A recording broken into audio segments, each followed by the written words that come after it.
Hi, my name is Marlene Markard.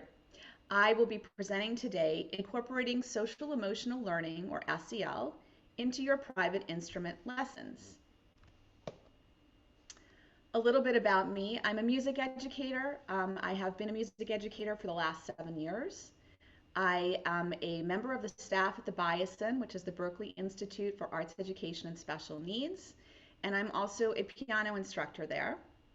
I also wear many other hats as a program director for the Westwood Prodigy program in Westwood, and I am an instructor and a SEL specialist for the Boston Music Project in Boston. I also own and operate my own studio, and I think it's important to say that I'm the mom of a 7-year-old son. And the reason I think that's important is because social emotional learning is something that I have done not only as a teacher and as an adult, but through the lens of being a parent. So today we'll talk about what SEL is in arts education. And we'll talk about the SEL core competencies and key skills. Then I will share with you some skills and strategies that I use in my private instrument lessons, or what I should say is we'll review what SEL skills look like in private instrument lessons, and then we'll talk about some strategies that you can use. And hopefully these will inspire you to develop your own strategies that you can use in your private instrument lessons with your students. So what is SEL arts education? Well, arts education and social emotional learning, or SEL, is a framework that's designed to illuminate the intersection between arts education and social emotional learning to allow for the intentional application of appropriate teaching and learning strategies with the overarching goal of enhancing arts education. And I will share some of those strategies with you later in this presentation. Okay, before we jump into strategies, I think it's important for us to be sure that we all have an understanding of what the core competencies of SEL are. It's hard to design a strategy if you don't really know what you're teaching to. So what are we teaching to? Well, there are 5 core competencies. Self-awareness, which is the ability to recognize your own emotions, your values, and your behavior and how those impact other people. Self-regulation, which is the ability to regulate your own attention span, your own thoughts, and your behavior. Relationship building, which is the ability to seek out, establish positive relationships, and collaborate effectively with other people. Social awareness, which is the ability to take the perspective of and empathize with others. And responsible decision making, which is the ability to evaluate consequences, make healthy choices, and own your outcomes. You can see that these are all at work in private instrument lessons. These are all at work as musicians, as young musicians, as adult musicians, as professional musicians, as amateur musicians. We have to use these skills every single day and multiple times a minute probably. Okay, so self-awareness. I think it's important to break down each competency into smaller elements, and there are many, and there are many more that I could have listed here, but I think these are some of the key elements that we would find within each core competency. So self-awareness, that's a large umbrella. What does that mean? Self-awareness includes self-assessment, the ability to criticize or critique your own performance, your own progress. Understanding your impact on others, your behavior, your performance. Being aware of your own emotions and your thoughts and behavior. So do I feel myself becoming frustrated when I'm practicing something that's not going so well? Do I feel myself wanting to bang on the keys because I'm so frustrated? I know I feel that way, and it's important to be in touch with those emotions so that you can kind of nip them in the bud and know how to redirect yourself as you're practicing, refocus as you're practicing, or refocus if you're in a performance and you start to feel nervous or anxious about something. So being aware of that behavior before it escalates is critical. Okay, being aware of your role as a member of a group. Now, that's not as critical when you're in a private lesson, But the relationship between the student and the teacher, I kind of look at it as a mini group. It's certainly collaborative. And being aware of your role in that collaboration, I think, is very important. And then being aware of your own needs and being able to self-advocate and say, hey, I don't understand this. I need help. I don't get what you're saying. Can you please explain it to me in a different way? So those are all elements of self-awareness that we see every day in private music lessons. Self-regulation, okay? Well, this comes down to regulating that frustration, regulating that anxiety and that fear and that concern and that worry that we often feel when we are in a lesson, or we're getting ready for a performance, or we're in a performance, or we're just having a bad day and we are not paying attention, or we're distracted, or we're fidgeting. So being able to regulate those emotions in the lesson, in your at-home practice, and as you approach a performance or are in a performance. This also includes persistence and task completion, which is really part of executive function. I should have probably grouped it in there. Executive function is a huge umbrella that I could spend days on in and of itself. We can only touch on it here, but executive function really includes impulse control, which is like not fidgeting or not getting up and leaving our instrument if we start to get frustrated, or walking away, or slamming our instrument down, or throwing our music when we get frustrated or something like that. It's controlling that impulse and just sort of having the awareness to stay calm and awareness to regroup and get back into the green zone, which is something I'll talk about shortly. Executive function also includes decoding. Well, we use a lot of that when we're reading music and understanding a rhythm and looking at something for the first time, looking at the musical markings in a manuscript. We have to decode all of that. What does it all mean? Working memory, we use that all the time when we're learning a passage. We're building muscle memory all the time. And we certainly use that when we're memorizing a piece for a performance. Setting goals, planning, remaining cognitively flexible. If something goes wrong, it doesn't go the way you want, a routine has to change. Maybe you have to do something in a different order. Problem solving, figuring out what fingering will I use, what position will I use, how will I hold my bow, how will I hold my body, how will I get from one place to another in the music, making a smooth transition, and keeping yourself motivated through it all. These are all aspects of executive function that we see in the private instrument setting. Relationship building.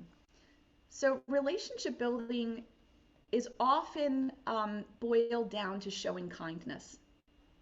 A lot of people think about SEL as being, well, my son shows kindness in class, so check that box. He has social emotional skills. Well, that's great that your son shows kindness to others in class, but that's the tip of the iceberg. There's so much more to relationship building.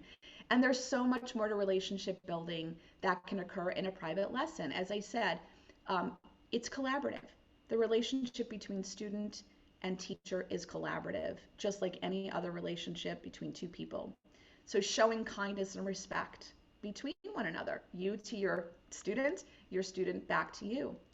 Collaborating with your student, kind of engaging in what I would normally think of as community building or team building skills that you would see in a music classroom. You can incorporate those things into your private lessons too. Having joint attention with you and your student. Finding things that are common interests, things that are common ground.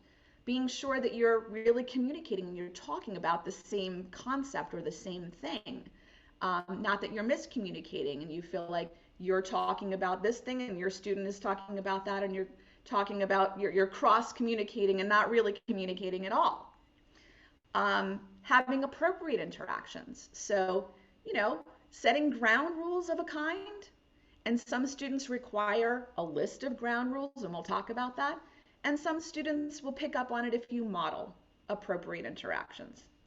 Honoring personal space. It sounds silly, but when you're in an instrument, when you're in a lesson, I sit next to my student I don't sit with them at the keyboard. I sit off to the side so they have adequate room so that they're not bumping into me as they're trying to play, which would also be bad for their technique, but it would also impair their personal space as it would mine. So honoring our personal space and honoring differences too. I might love Beethoven, and I do. My student may hate Beethoven and only wants to play stuff that's from the 1960s and forward. And that's okay. I have to say, that's cool. I like that music too. We'll learn some of that music, but we also have to learn some Beethoven because you should have some standard classical repertoire in your repertoire. So, but honoring each other, not saying, oh, I hate that. That's terrible music. Anything from the 60s and forward, that's awful. That's not real music. I'm not going to say that. First of all, I don't believe it. But second of all, even if I did, I wouldn't say it because that would really marginalize my students' feelings and their interests and their preferences. So, relationship building. Okay, social awareness. This is kind of a fun one, and you may think, how in the world does this fit into private music lessons? Social awareness? Well, it does. Being able to take the perspective of your teacher or of your student is a big one. And one of the things I like to do, I'll share this with you later, is kind of role play. And it's a really fun way to change perspectives. But also taking on the perspective of the composers whose work your student might be studying. So I go back to Beethoven, and I'm stuck on Beethoven a little bit because I just finished doing this with one of my students, and it was a lot of fun. It was a lot of fun, and he came away with it with a lot of really great information and fun facts and anecdotal things. So I use Beethoven a lot in this presentation. But taking the perspective of the composer, what did the composer mean when he or she wrote this? What do you think was going through his or her head when he or she wrote this? What was the context in which the composer was writing? It's going to be different in 1750 than it is in 1950 or 2050. The context has changed. The culture has changed. Politics have changed. History has moved on. So taking that perspective is very important. Showing empathy and compassion. Again, we can do this with composers. We can do this with other artists. We can do this with our teacher and our students.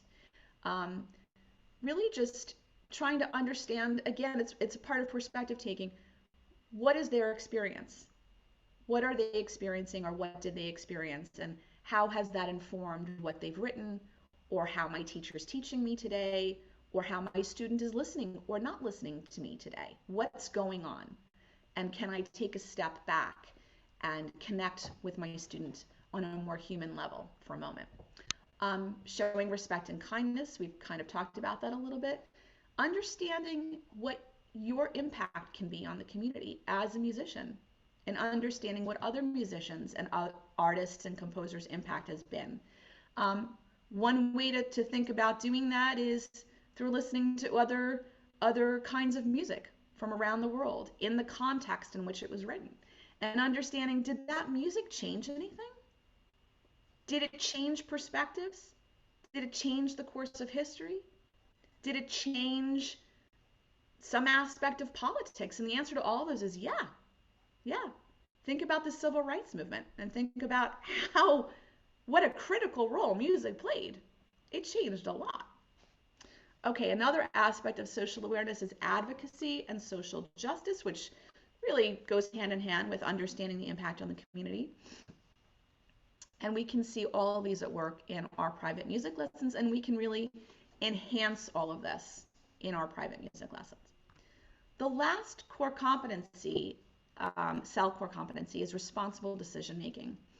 And we surely see a lot of this as musicians. We have to make decisions all the time, not just about what I'm going to play, but how I'm going to play it, where I'm going to play it, what articulation will I use, what dynamics will I use, what phrasing will I use, where will I breathe, how will I present myself when I go out on stage, what do I want to say, do I want to say anything? So many decisions as musicians.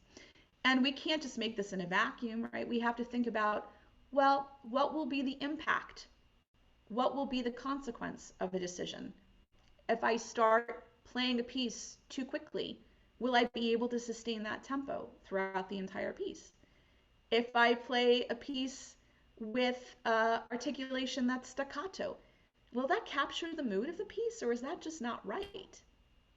What if I play legato? Will that capture the mood of that piece, or is that just not right? Does that not capture the mood or the style of the piece? So these, being able to make responsible, well-informed decisions are an important part of music education and private music lessons. Okay, so let's start to move on towards what strategies might look like. Before we do, I just want to share a quote with you from Scott Edgar, who has really risen to prominence as an advocate for cell-informed music education. He's written several books, and he is, as I said, at the forefront of this, what's being called a movement. And he says, music educators are in the prime position to help students become socially and emotionally competent while at the same time developing excellent musicianship. For every child to be successful in the music classroom, teachers need to be aware of the whole student. Well, I don't think that just applies to the music classroom. I think that equally applies to private instrument lessons, and that's what we're going to talk more about. I got ahead of myself a little bit in talking about the core competencies. And I don't think I need to go through all of these bullet points. And I invite you to look at these more closely at a later time. I've given you bullet points for every single core competency of ways in which we might see these core competencies manifest in the private instrument lesson setting. Just to recap a few of them, things like self-awareness, being aware, am I practicing efficiently? Am I practicing effectively? Right? One thing I see my students do all the time is they sit down and they practice from the beginning to the end of the piece. They get up and they walk away. That's not effective practice. You've got to go in and isolate. You've got to go in and repeat. You've got to go in and then piece it all together. You may have to do ghosting exercises where you're playing one hand and not the other. You've got to break it apart. You don't just practice from the beginning to the end and think, oh yeah, well, I practiced. So I talk about that a lot with my students, how to practice effectively, how to practice efficiently. Part of that is time management. So not spending, 45 minutes playing one piece from beginning to end or playing scales back and forth, but, allocating your time. And I'll talk about some of the strategies I use for that.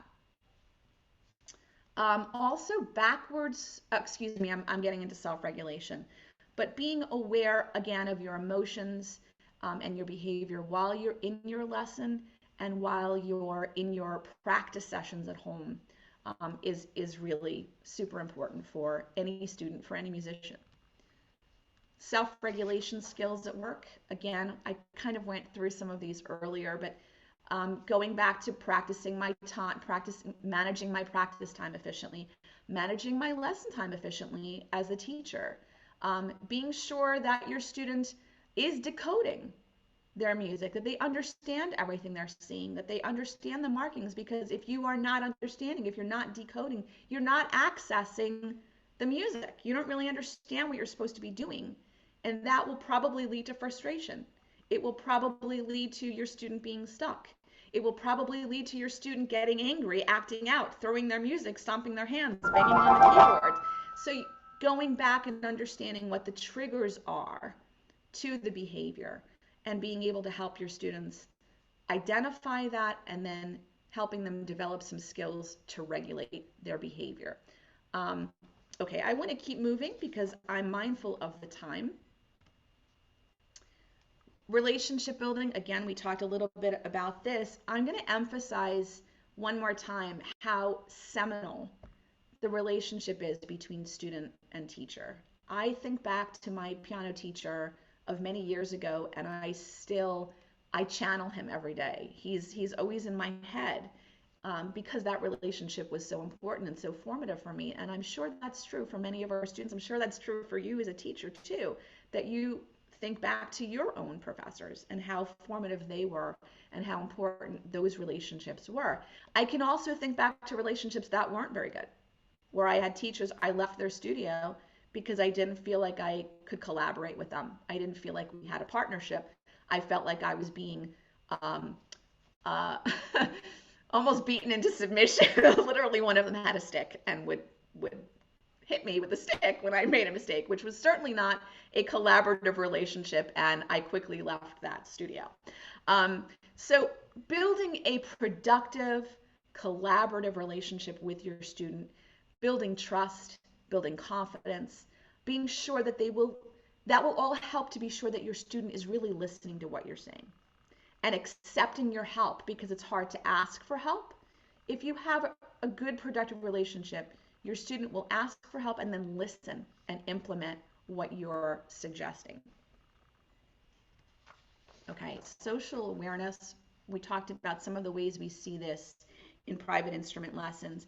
And I'll skip over this. I'll say that some of my favorite SEL activities and strategies are in the social awareness domain. And we'll talk about that. More Beethoven, just a preview, more Beethoven later. Responsible decision making. We talked about this also in so many of the ways that we have to think about what we're doing and weighing our decisions and weighing the consequences and trying to predict how that will affect our ultimate performance, our ultimate progress. One of my favorite anecdotes that I share with my students, and this is a true story from when I was a kid and I was young at conservatory, I had a very important recital coming up, and I was nervous, and I was excited, and I was anxious, and I was all of these things that we feel. And instead of focusing myself the night before and the day before, instead of grounding myself, instead of practicing and preparing mentally and physically, I decided to go out with my friends. Well, I learned quickly that that was a bad move. Going out and partying with your friends, or having a sleepover with your friends, or having whatever, a play date with your friends, and staying out too late and getting up late and not being and running around with your friends before a performance was not a good choice. I didn't have the best recital I could have had the next day, and I regretted it, and I learned from that mistake. And those are the kinds of decisions that our students also have to face, not just do I play fast or slow or forte or piano or staccato or legato, but how am I managing myself? How am I preparing for my performances? How am I preparing for my lessons so that I'm doing the best I can do and I'm making the progress I want to make? All right, now on to the strategies. I've kind of peppered these through a little bit. Self-awareness, as you've seen, all of these core competencies are huge. There are so many different elements that you can teach to, that you can incorporate in your lessons. Time constraints only allow me to speak to some of them. So in self-awareness, I have focused on readiness to learn, because that's critical. If your student isn't ready to learn, nothing else is going to matter. So being sure that your student, I think, is aware of what the zones of regulation are is very important. If you don't know what the zones of regulation are, they are basically a framework, and I'll show you something in a second, where you are a blue zone means you're kind of sad, low energy, tired. Green zone is the I'm ready to learn zone. That's where you want your students to be. That's where you want to be when you approach your lessons. The yellow zone is the I'm kind of worried, I'm anxious, I'm nervous, I'm starting to feel myself get out of control. I'm escalating, and I realize I'm going into the red zone, which is I'm angry, I'm frustrated, I'm stuck, I don't want to do this, I'm mad, I hate these lessons, and I never want to see you again. So we don't want our students in the red zone. We want to try to keep our students or bring our students back to the green zone. So being aware of those zones is the first step. So what I have done with many of my students, I've sat down with them and I've helped them create a zones of regulation of their own. I'm going to go and show that to you, and hopefully I can come back to this slide. So here's a zones of regulation I made with one of my students, and he was studying. Beethoven. He was studying a Beethoven piece. And I said, well, how do you feel when you're kind of in the blue zone and you're sort of feeling sad and you're sort of feeling low energy? How would you represent that in a zones of regulation? And he said, I'd be in a minor key. I thought that was very insightful. So he chose B minor. He's in a B minor key when he's kind of feeling, blue zone.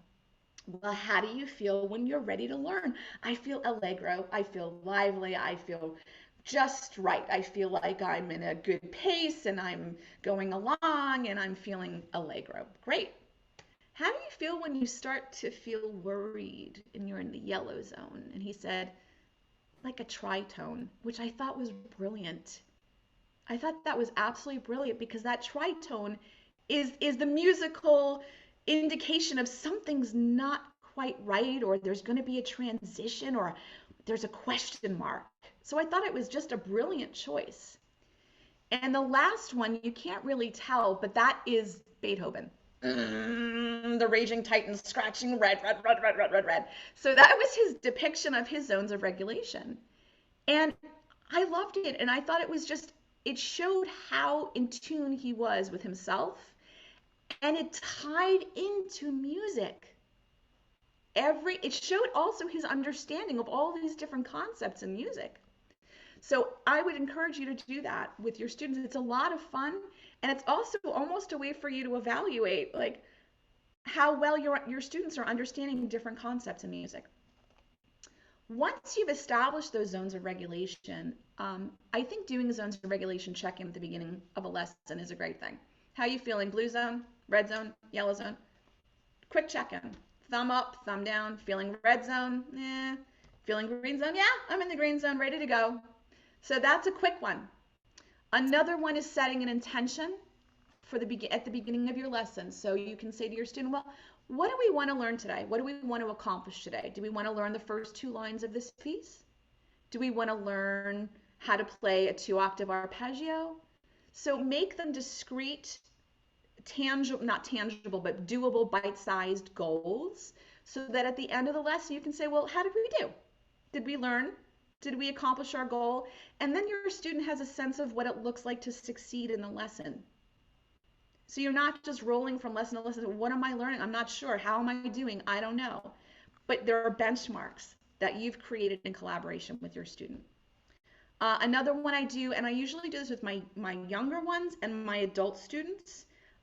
Students from about 9 to 20, I don't respond as well to this in my experience, but the little ones and my adult students really like to do a stretch, a warm-up that gets their body moving. It gets them back in touch with their body and their fingers and their head and feeling relaxed, doing shoulder exercises, bringing your shoulders down, rotating your wrists, things that we will use in our lesson, but doing it in a way that's not directly musical. Okay. Oops, you saw that already. Self-assessment is another really important aspect of self-awareness, and we use this skill all the time as musicians, right? Am I getting better? Am I getting worse? Have I learned that passage? Does it sound nice? Does it sound the way I want it to sound? Am I ready for my recital? Do I have to practice more? What section do I have to practice? So being able to self-critique is so important, and it's so hard. It's so hard. So collaborating with your student, some of my students keep a practice journal and they love it. It's a lot of work, but they enjoy it. They journal out, this is what I practiced today. I was able to play the scale 5 times perfectly. I was able to play this passage better than last time. I tried different articulations and I liked this one the best. So they journal. Some of my students will absolutely not do that. They don't want to have anything to do with writing a journal, and I can understand that. Some of my students, I keep a little a checklist, and we have in the lesson, how many times were you able to play that well today? 3 times. We put it and we pick a checklist, make a checklist. So that's a more pictorial representation, and it's a fast one. They just put a check. Listening to and watching other artists' recordings and talking about them, or finding ways to incorporate things we like about that into our own playing. That's something I do with my students also. I'm sure you do too. This is a hard one. Watching or listening, watching your own performance or recording or listening to a recording. I hate to do this for myself. It's hard. I sit there ready to cringe. But sometimes I'm pleasantly surprised. Sometimes I say, hey, I played that better than I thought I did. And my students have that experience too. And what I sometimes do with those who are willing to be recorded and willing to watch and listen, not every student will be, but for those who are, I will always lead and say, well, one thing I really liked about your playing was, for example, the way you articulated that phrase or the way you shifted from here to there smoothly. And then I'll say, tell me something that you liked about your own performance. And then I start a dialogue with them. And then I go and say, well, one thing we might want to work on a little bit more is X. The way your fingers flattened out here, they need to be rounder, or the way you were moving your body too much, or whatever. And then I go back and I say, what's one thing you think you need to think about working on? Okay, I will move on from self-awareness strategies. There are more, and again, I invite you to look at these in more detail. And I should have mentioned earlier that these strategies can all be differentiated, right? You can differentiate up and down, wind up and down, depending on your student's learning scheme, their preferences, their learning abilities or disabilities, their level of learning, or I should say the level at which they're learning. Are they beginner? Are they intermediate? Are they advanced? So you can differentiate any and all of these. And you can also universally design any and all of these. Some of these can be writing, some of these can be pictures, some of these can be kinesthetic. And I've tried to do that here, is to give a variety of different pathways in. Self-regulation activities, again, this is a broad category, and we've talked about the zones of regulation. Behavior management is all about, for me, zones of regulation, and also including time management, which we'll talk about in a little bit. Following a lesson schedule is an important one for some of my students. They need to know what's going to happen next. Otherwise, they start to get anxious, nervous. What am I going to be expected to do next? And they can't think about what they're doing now. They're only thinking about, oh my God, what am I going to have to do next? Am I going to be able to do it? So giving them a very clear, predictable lesson schedule works for some of my students. Some of my students don't need it. Collaborating with my students to develop a customized top 10 behavior management strategy list. Now, what is that? It's beyond the purview of this presentation, but in short, what it is once you've identified the zones of regulation, and once you've done your check-in, hey, I'm in the green zone, I'm in the yellow zone, what are you going to do about that? Knowing it is the first step. Knowing what to do about it is the second step. And developing strategies for behavior management really is a large topic that's beyond the purview of this presentation. But developing strategies with your student as to what works for them best and having that list in front of them that they can refer to is my top 10. That's what I do. I create a checklist with them. What works for you? Does deep breathing work for you? No. Okay. Does a physical movement break work for you? Yeah, let's put physical movement break on there. Okay, great. Does asking questions about decoding and acting out the different types of musical notation you see help you, so that we're acting out articulation, we're jumping up and down, and you know what staccato is? Does that kinesthetic activity help you? Yeah, okay, great, that goes on your checklist. So figuring out strategies that work for your student. And that's probably not something that's going to happen in one lesson or two. It might happen over a semester. It might happen over the arc of a year as you get to know your student and your student gets to know how they learn and what works for them. Also creating a problem-solving flowchart, which is something I did with my son. It looks like this. So he was 5 when I created this with him. So it's very rudimentary. He was putting his feet up at the piano and then changing his position and looking around and fidgeting. And so I said, okay, first thing, when you start to get out of control, you're in the yellow zone, You got to put your legs down. Number one, turn and face your piano. Number two, be sure that you're listening to your teacher and not fidgeting or playing with things or playing on the keys or with the fall board back and forth, right? Try your best. Self-talk. Remind yourself, I can do this. I know I can do this. I might not be able to do it now, but if I work at it, I will be able to do this. I'm capable of this. Working on, he needed to take deep breaths in order to help him stay calm and sort of slow himself down. And then slowing down at the keyboard instead of trying to play fast, fast, fast, slowing everything down. And most importantly, asking for help and accepting the help, listening to the answer and trying to incorporate what his teacher was trying to explain to him. Again, I know I'm mindful of the time, so there are many things I would love to talk about here. I think one important one in self-regulation is breathing. As musicians, some of us have to breathe. Vocalists have to breathe. Woodwind and brass players have to breathe. But guess what happens with pianists and some percussion players and string players? I see people all the time, they hold their breath. My students, often my beginning and early intermediate students, they forget to breathe. And I can see that they're not breathing. And that's reflected in their behavior and it's reflected in their playing. Because as you breathe, you phrase. So that ties into your musical development as well as your self-regulation. So I remind my students and I work with them on where to breathe in the music. Where is it indicated to breathe, to take a musical breath, and then you also take a physical breath in those places.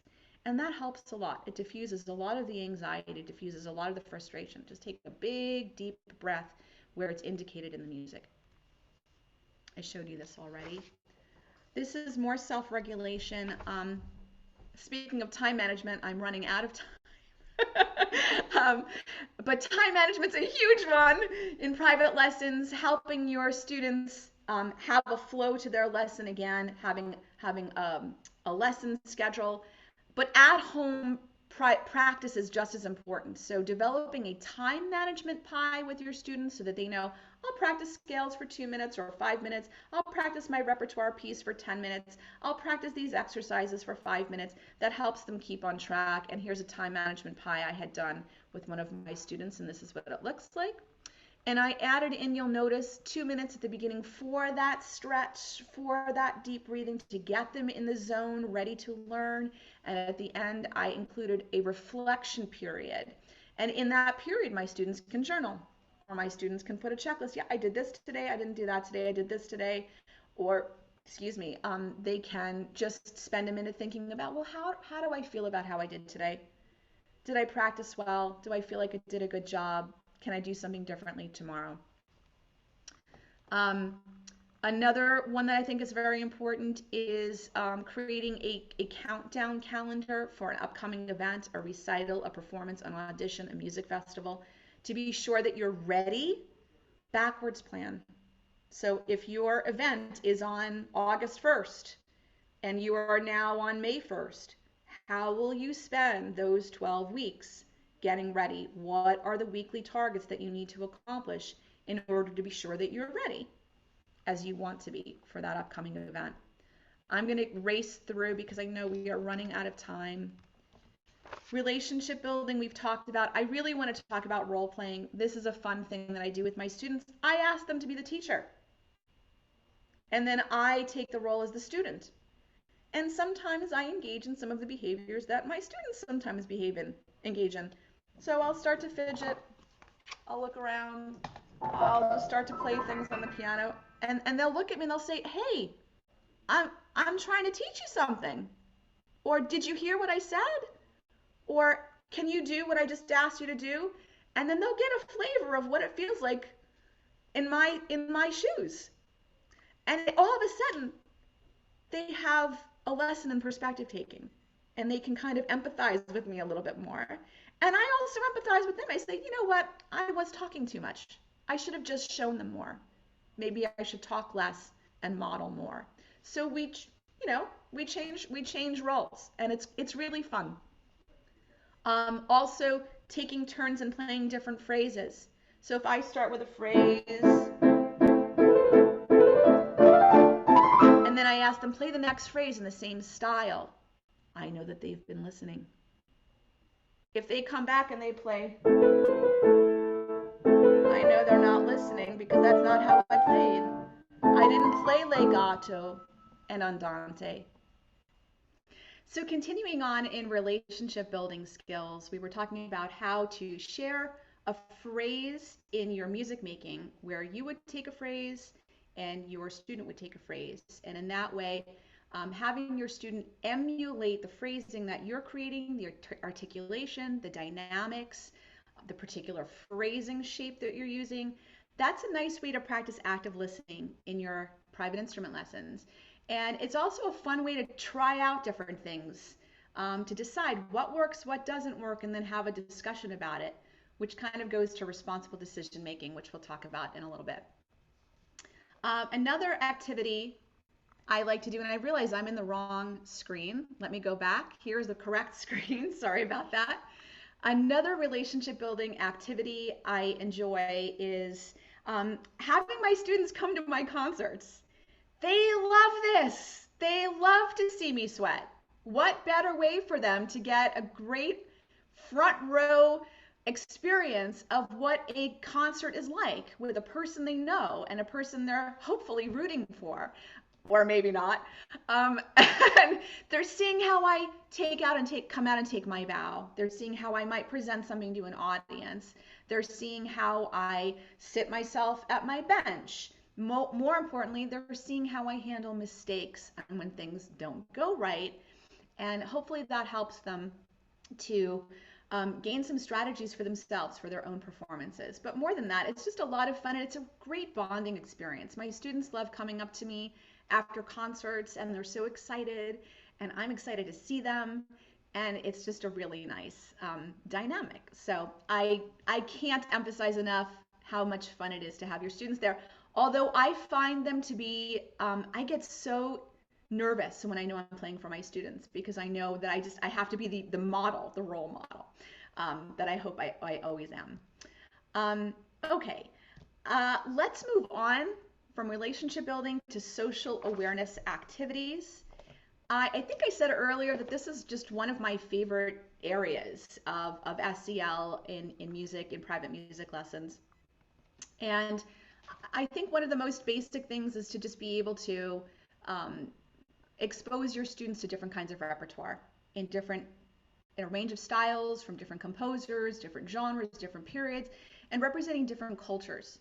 I have a lot of fun sharing my favorites with my students from different genres, going back to as early as Hildegard of Bingen was one of my favorites. I also love that she's a female composer. And funnily enough, some of my students look at me sideways when I talk to them about a female composer. It's like it hadn't occurred to them that there were women who composed classical or any other kind of music up until pop. Then they know Lady Gaga and they know Taylor Swift. But going back through the years, they're amazed that there were female composers. So I love talking about composers from different genres and throughout history and sharing some of my favorites and then asking my students to share some of their favorites. And in that way, not only are they gaining exposure to different composers and styles and periods they may not have known anything about, but we're also connecting on a personal level and we're respecting each other's choices and explaining to each other why I like this kind of music or why I connect with this kind of music or why I might not connect so much with this music. And maybe through that dialogue, we can cultivate a mutual connection for the same kinds of music, or at least have a discussion, a civilized discussion as to why we may disagree about something. So I love doing that with my students. This is my favorite, and I keep coming back to Beethoven because I just love Beethoven. And as I said, I just did this with one of my students recently. We created a composer profile about Beethoven, and we can do this with any composers. My students loved digging into the nitty-gritty about Beethoven. We read some of his letters, and we gained a lot of perspective about his mindset and his feelings and his emotions and his values in those letters. They loved seeing his manuscripts and how they were scratched out and vigorous and how they represented the raging titan that Beethoven is known to be. Seeing that kinetic energy in his manuscripts really spoke to my students. They kind of got a glimpse into who he was as a man and as a composer. And not such an organized one, and one who crossed a lot of things out. They said, my gosh, he makes lots of mistakes. He made lots of revisions and edits. I said, yeah, no one's perfect, not even Beethoven, or especially not Beethoven. And they loved learning about his idiosyncrasies and the anecdotal stories about how he would leave food all over his studio and how he had filled chamber pots all over. It was really kind of disgusting. And how this greatness emerged from such a humble and almost derelict environment is fascinating, not only to me, but to my students as well. So it really gives them a terrific insight into the man, the composer, the direct environment in which he was working, as well as the historical context in which he was creating.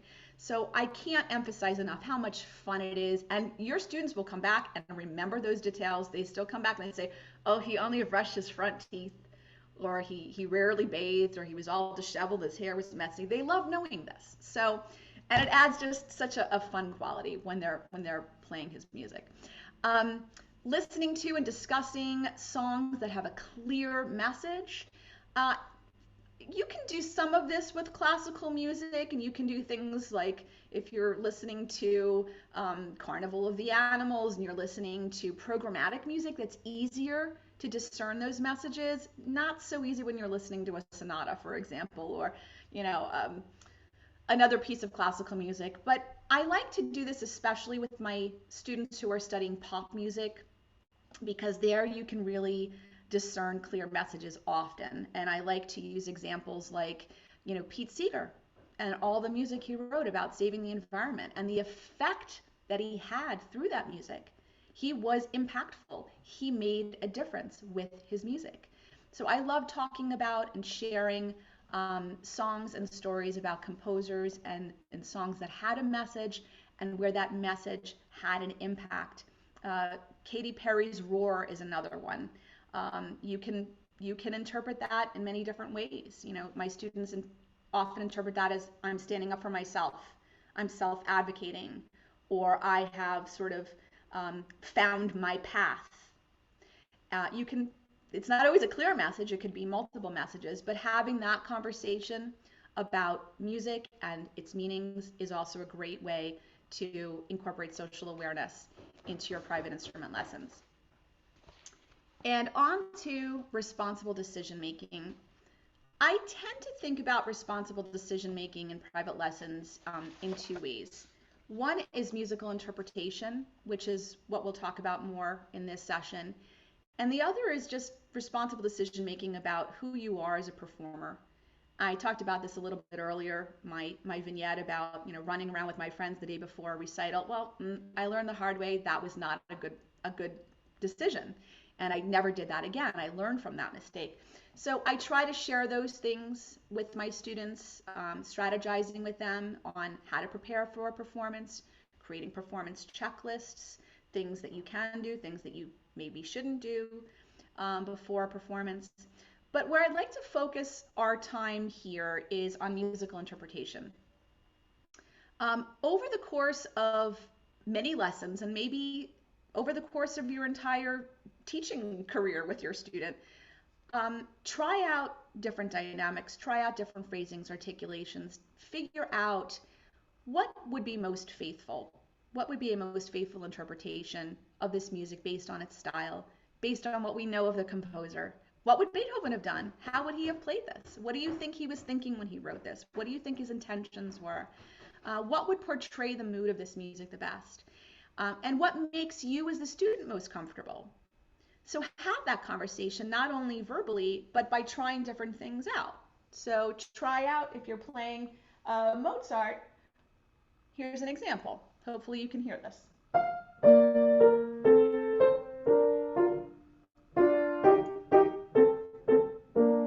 That's one interpretation. I could do that. I could do.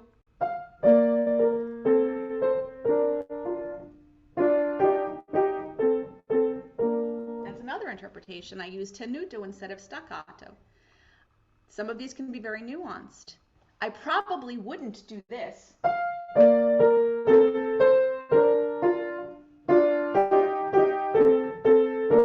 Because that goes against everything that's in the manuscript. It doesn't even sound right.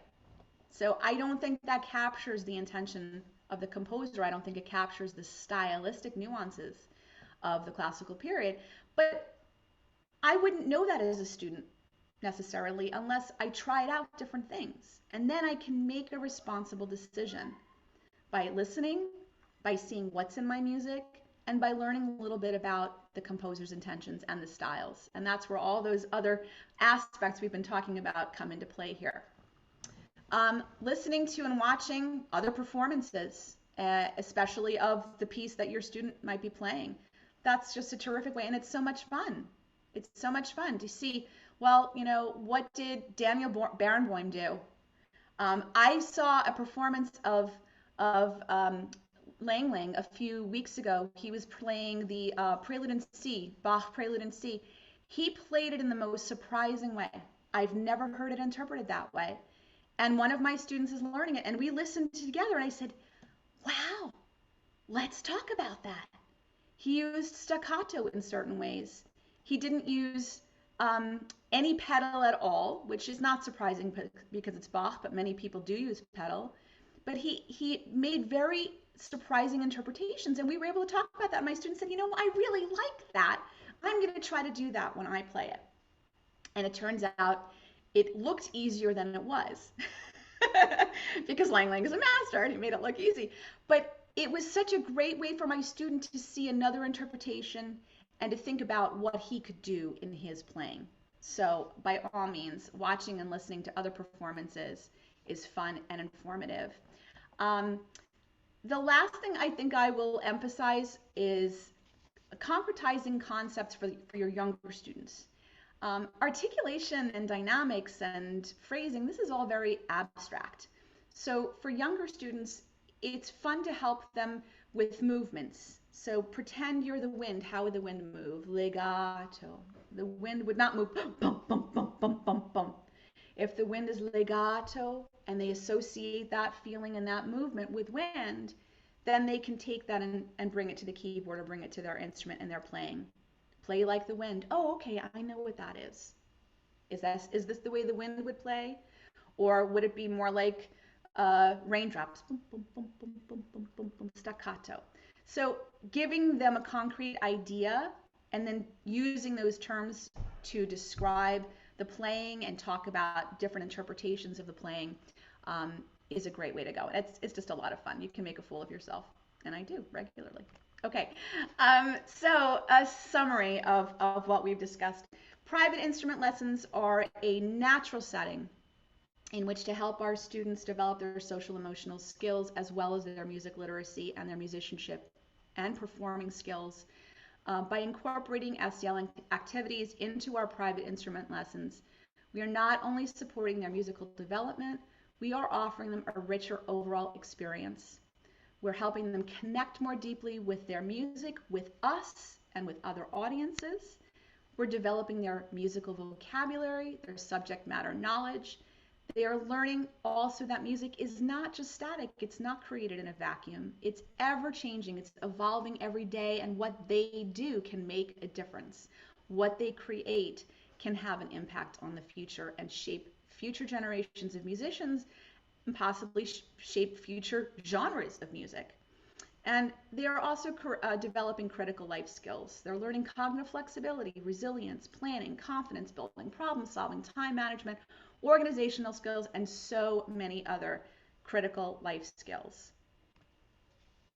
So I hope that you will take some of these ideas, some of these strategies, and run with them, modify them for your own students, play with them, and enjoy your private instrument lessons with your students. If you have any questions, feedback, or ideas that you'd like to share with me, I'd love to hear from you. And here is my contact information. Thank you so much for watching.